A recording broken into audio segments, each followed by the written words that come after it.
آج ہم ہسٹری کی سب سے شارٹ اور تیز ترین جنگ کی کہانی کو کھولنے جا رہے ہیں۔ اینگلو زنجیبار جنگ یہ صرف 38 منٹ تک چلی، لیکن اس کے ریجن پر گہرے امپیکٹ پڑے۔ آئیں دیکھتے ہیں اس تیز رفتار جنگ کی وجہ کیا تھی اور اس نے زنجیبار کا مستقبل کیسے بدل دیا۔ چلیں واپس 1890 میں چلتے ہیں، جہاں یہ سب ایک معاہدے کے ساتھ شروع ہوا تھا۔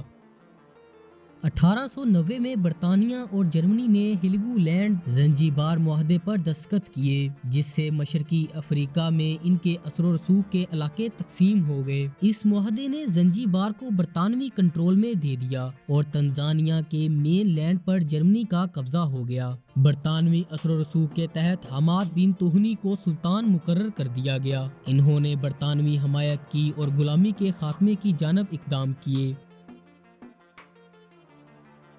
حماد نے 3 سال تک امن سے حکومت کی، مگر زنجیبار کے لوگوں میں برطانوی کنٹرول کے خلاف غصہ بڑھتا گیا۔ سلطان نے مقامی آبادی کے ساتھ تناؤ کے باعث اپنے محل میں 1000 محافظ بھی تعینات کر رکھے تھے، لیکن ایک صبح سب کچھ بدل گیا جب سلطان حماد کی پر اثرات طور پر نیند میں موت واقع ہوئی۔ کیا انہیں زہر دیا گیا؟ کوئی نہیں جانتا، لیکن جو ہم جانتے ہیں وہ یہ ہے کہ ان کے کزن خالد بن برکش نے فوراً تخت پر قبضہ کر لیا۔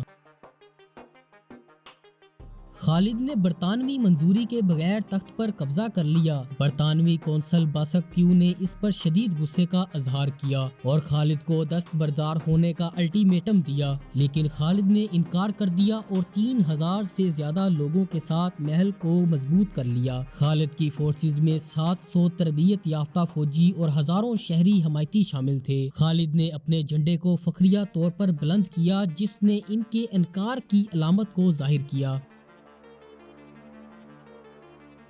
مذاکرات کی کوشش کے باوجود کیونکہ وارننگز کو نظر انداز کر دیا گیا، تو انہوں نے برطانوی دفتر خارجہ سے ایک فیصلہ کن سوال کیا: کیا ہم محل پر فائرنگ کی اجازت رکھتے ہیں اگر امن کی کوششیں ناکام ہوں؟ جواب واضح آیا: جو بھی ضروری اقدامات ہیں انہیں اختیار کیا جائے۔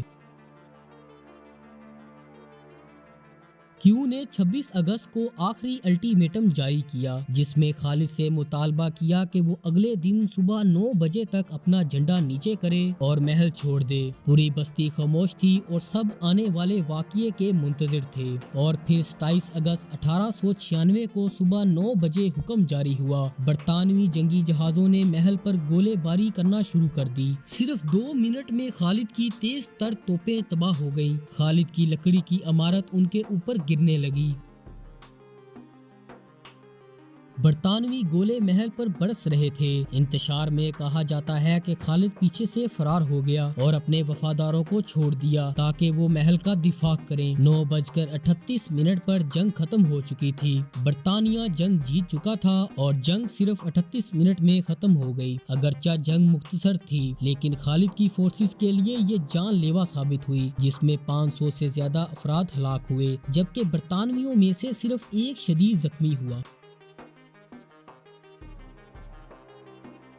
خالد کی شکست کے بعد برطانویوں نے فوری طور پر محمود بن محمد کو نیا سلطان مقرر کر دیا۔ اس کے بعد زنجیبار کی آزاد سلطنت کا خاتمہ ہو گیا اور برطانوی غلبے کا آغاز ہوا۔ آج محل کے کھنڈر زنجیبار کے پرتشدد ماضی کو یاد دلاتا ہے۔ ہاؤس آف ونڈر، جو بمباری میں زندہ رہنے والی چند عمارتوں میں سے ایک ہے، اب ایک میوزیم اور ایک مشہور سیاحتی مقام بن چکا ہے۔ محل کی باقیات کے مقام پر بنے باغات ایک مختصر جنگ سے ہمیشہ کے لیے تبدیل ہونے والی ایک چھوٹی سی جزیرے کی کہانی سناتا ہے۔